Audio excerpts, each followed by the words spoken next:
ಕನಸು ಕಂಡವನು ರೇಣುಕಾಸ್ವಾಮಿ ಕೊಲೆ ಕೇಸ್ನಲ್ಲಿ ಅಂಧರಾಗಿದ್ದಾನೆ. ದರ್ಶನ್ ಗ್ಯಾಂಗ್ನಲ್ಲಿ ತಗಲಾಕೊಂಡಿರುವಂತಹ ಆರೋಪಿ ಪ್ರದೋಷ್.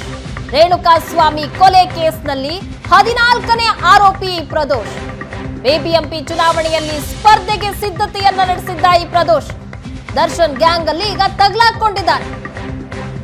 ಗಿರಿನಗರ ವಾರ್ಡ್ನಿಂದ ಸ್ಪರ್ಧೆಗೆ ಸಿದ್ಧತೆಯನ್ನ ನಡೆಸಲಾಗಿತ್ತು ಪ್ರದೋಷ್ನಿಂದ. ದರ್ಶನ್ ಗ್ಯಾಂಗ್ನ ಜೊತೆ ಕೊಲೆ ಕೇಸ್ನಲ್ಲಿ ಪ್ರದೋಷ್ ಭಾಗಿಯಾಗಿದ್ದಾನೆ.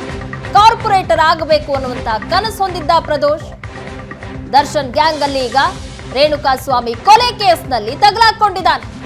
ಬಿಬಿಎಂಪಿ ಚುನಾವಣೆಯಲ್ಲಿ ಸ್ಪರ್ಧೆಗೆ ಸಿದ್ಧತೆ ಸಹ ಮಾಡಿಕೊಂಡಿದ್ದ. ಗಿರಿನಗರ ವಾರ್ಡ್ನಿಂದ ಸ್ಪರ್ಧೆಗೆ ಸಿದ್ಧತೆ ಮಾಡಿಕೊಳ್ಳಲಾಗಿತ್ತು ಪ್ರದೋಷ್ನಿಂದ. ಆದ್ರೆ ದರ್ಶನ್ ಗ್ಯಾಂಗ್ ಜೊತೆ ಸೇರಿ ಈ ಕೊಲೆ ಪ್ರಕರಣದಲ್ಲಿ ಭಾಗಿಯಾಗಿರೋದ್ರಿಂದಾಗಿ ಈಗ ಅಂಧರಾಗಿದ್ದಾನೆ.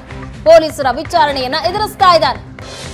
ದರ್ಶನ್ ಗ್ಯಾಂಗ್ ಇಂದ ತಗಲಾಕೊಂಡಿದ್ದಾನೆ ಆರೋಪಿ ಪ್ರದೋಷ್. ಈಗಾಗಲೇ ಪೊಲೀಸರ ಕಸ್ಟಡಿಯಲ್ಲಿದ್ದಾನೆ ಪ್ರದೋಷ್. ಆತನ ವಿಚಾರಣೆ ಸಹ ಆಗ್ತಾ ಇದೆ.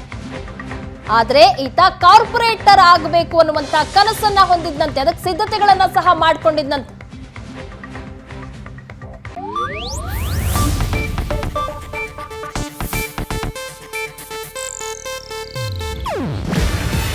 ಇದು ಏಷ್ಯಾನೆಟ್ ನ್ಯೂಸ್ ನೆಟ್ವರ್ಕ್ ಪ್ರಸ್ತುತಿ. ನೀವು ನೋಡ್ತಿದ್ದೀರಾ ಏಷ್ಯಾನೆಟ್ ಸುವರ್ಣ ನ್ಯೂಸ್.